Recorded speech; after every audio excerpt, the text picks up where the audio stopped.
Thanks for joining us today at 4. I'm Gilbert Corsi. And I'm Fallon Glick. This man confessed to murder months after an ambush at Caesars, southern Indiana. He was following a local hip-hop artist across the river from Louisville to the casino's parking garage. He waited for hours and then gunned that rapper down. And as WDRB's Raina Katko tells us today, there is another suspect on the run.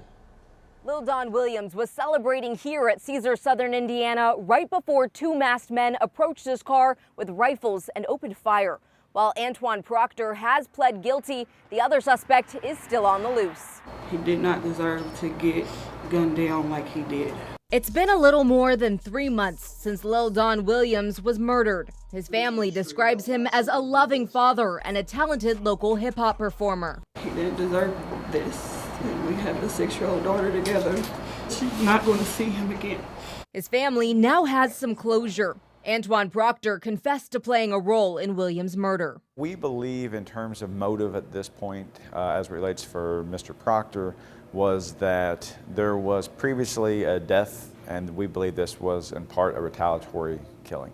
Back in March, Williams had just wrapped up a concert in Louisville and drove to Caesars Southern Indiana Casino to celebrate. Police say two suspects waited in the parking lot for 3 hours. As Williams was leaving, investigators say Proctor and another man approached his car with assault-style rifles and opened fire.